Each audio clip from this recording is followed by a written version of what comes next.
누가복음 14장 25절에 35절까지 말씀을 살펴보도록 하겠습니다. 많은 무리들이 계속하여 자신을 따르기 위해 모여드는 것을 보신 예수님께서는 진정으로 자신을 따르는 제자가 갖추어야 할 자세를 세 가지 비유를 통해 알려주십니다. 25절에서 27절은 예수님을 따른다는 것입니다. 큰 무리가 예수님과 함께 길을 가고 있었는데 예수님께서 갑자기 몸을 돌이켜 뒤따르는 소수의 제자들을 주목하십니다. 예루살렘 길을 함께 걷는 제자들에게 중요한 가르침을 주십니다. 물은 내게 오는 자, 즉 제자가 되기 위해 어떤 결단과 태도를 취해야 되는지를 구체적으로 알려줍니다. 제자가 되고자 하는 사람은 부모와 자녀와 형제와 자매와 심지어 자기 목숨까지 미워해야 된다라고 말씀합니다. 미워하다라고 하는 표현은 문자적으로 이해해서는 안 됩니다. 당시 자주 사용되는 과장법적 표현으로 실제 마음으로 미워하라는 것이 아니라 예수님보다 덜 사랑하라라는 것입니다. 덜 사랑하는 것은 상대적으로 가장 우선순위에 놓아야 될 것과 그렇지 않은 것을 구별하라는 것입니다. 제자의 인생에서 우선권을 두어야 할 대상은 예수님입니다. 미워하다라고 하는 표현은 근본적 단절이라고 하는 의미도 있습니다. 다른 존재를 예수님보다 조금 덜 사랑하라는 의미를 넘어 단절도 할 수 있는 자가 진정한 예수 그리스도의 제자가 될 수 있다라는 것입니다. 그래서 27절은 누구든지 자기 십자가를 지고 나를 따르지 않는 자도 능히 내 제자가 되지 못하리라 라고 말씀합니다. 자기 십자가를 지고 따르지 않는 사람은 제자의 자격이 없음을 지적합니다. 지다라는 것은 옮겨가다, 참다, 짐을 지다라고 하는 뜻으로 십자가를 지고 가는 사람의 고난의 모습을 다양한 언어로 묘사합니다. 예수님의 예루살렘을 향한 여정이 점점 가까워지고 있습니다. 예수님께서 자기 십자가를 지고 가십니다. 십자가를 지고 간다는 것은 실제 곳곳의 여정의 짧은 순간이 아닌 좁은 문에 들어가는 인생의 전반적인 여정, 즉 날마다 평생 십자가를 지어야 함을 강조하고 있습니다. 예수님의 참된 제자가 되기 위해서는 어떤 고난이라도 감수해야 함을 강조하며 당시 로마에서 가장 고통스러운 사형 방법인 십자가 체험까지도 감내해야 함을 말씀하고 있습니다. 그렇습니다. 누구나 예수님을 따를 수 있지만 누구든 제자가 될 수 있는 것은 아닙니다. 누구에게나 열려있지만 아무나 되는 것은 아닙니다. 예수님께서 걸어가시는 길, 즉 십자가 여정에 나의 전생애를 그대로 드리는 자만이 제자가 될 수 있음을 기억해야 합니다. 28절에서 30절은 망대를 세우는 자의 비유입니다. 예수님께서는 자기 부인과 십자가 지는 삶이 무엇인지를 비유를 통해 알려주십니다. 어떤 사람이 망대를 세우려 한다면 완공할 때까지 어느 정도의 비용이 드는지 계산해 보지 않겠느냐라고 하십니다.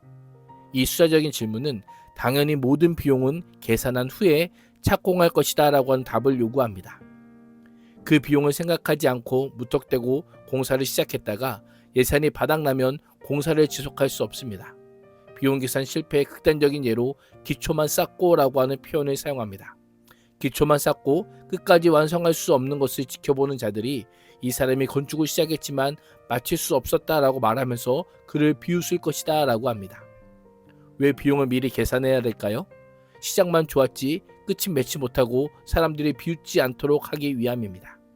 예수님을 따르기 시작했지만 끝까지 따르지 못했다는 비웃음을 받지 않도록 예수님을 따르는 제자로 헌신하는 자들은 먼저 예수님을 따르며 반드시 수반되는 고난의 십자가를 미리 염두에 두어야 했던 것입니다. 31절에서 33절은 전쟁을 준비하는 왕의 비유입니다.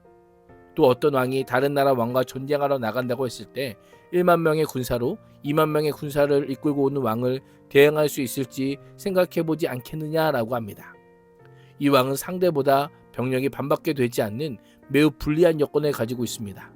수적 열세에도 불구하고 놀라운 지략과 전술이 확실하여 승리가 확실시된다면 도전해볼 수는 있습니다. 그러나 만일 승산이 없다면 그가 아직 멀리 있을 때 사신을 보내 화친을 청할 것입니다. 그런 판단도 없이 그저 호기만 앞세워 무모한 전쟁을 개시한다면 괴멸하고 말 것입니다. 전쟁을 하기 전에 따져야 하고 깊이 생각해야 합니다. 목숨이 걸린 문제이기 때문입니다. 제자가 되려면 심사숙고하여 신중하게 결정을 내려야 합니다. 영원한 생명이 걸린 문제이기 때문입니다. 자기 전부를 걸 만한 가치가 있다는 확신과 희생할 각오가 없다면 후회할 것임을 알려주고 있습니다. 그래서 33절은 이와 같이 너희 중에 누구든지 자기의 모든 소유를 버리지 않으면 네가 내 제자가 되지 못하리라라고 말씀합니다. 예수님의 제자가 된다는 것은 자신의 모든 소유를 버리지 않으면 안 될 정도로 매우 큰 결단이 요구됩니다. 제자들의 길은 아무 생각 없이는 결코 따를 수 없는 길이요, 살아 깊은 생각을 통한 분명한 결단과 헌신이 있을 때에만 가능한 길입니다. 예수님께서는 제자들의 특징을 인격적 관계에서는 가족과 자신을 미워하는 것이요, 물질적 소유의 관계에서는 버리는 것으로 구체화합니다. 자신이 가진 물질에 의존하지 않고 인생을 책임지시는 하나님을 의존하는 것이 제자도의 근본임을 잊지 말아야 합니다. 34절과 35절은 말하는 소금 비유입니다. 앞선 두 비유가 제자도에서 따름의 가치에 초점을 두었다면 소금 비유는 제자의 역할, 즉 철저한 희생과 헌신의 삶을 강조합니다. 소금의 정체성은 짠맛에 있습니다. 누가는 짠맛을 낼 수 있는 것이 소금밖에 없음을 강조합니다. 그러한 소금이 짠맛을 잃어버린다면 소금으로서의 가치와 역할은 아무런 의미가 없습니다. 쓸데없는 것이 되어 버림받을 뿐입니다. 제자의 정체성을 소금의 짠맛에 비유하여 그것을 잃어버릴 가능성을 강조합니다. 정체성을 잃어버린 소금은 땅에도 거름에도 쓸데없어 밖에 버려질 뿐입니다. 제자가 그 정체성을 잃어버린 채 예수님을 따른다면 제자로서 어떤 역할도 감당할 수 없습니다. 예수님께서는 귀가 있는 자는 들을지어다 라고 교훈하시며 제자도의 중요성을 마지막까지 강조하십니다. 예수님께서 알려주신 제자도의 중심은 십자가에 있습니다. 인간적인 욕심을 가지고 자신을 따른 무리들을 향해 제자의 삶을 위한 결단과 십자가를 선포함으로 진정한 제자도가 무엇인지를 알려주십니다. 제자의 삶이 고통스러울지라도 짠맛이 간직되도록 정체성을 분명히 할 수 있기를 축복합니다. 기도하겠습니다. 하나님, 세상의 성읍으로 십자가를 지고 모든 소유까지 포기하며 제자의 삶을 살아가게 하여 주옵소서. 예수님의 이름으로 기도합니다. 아멘.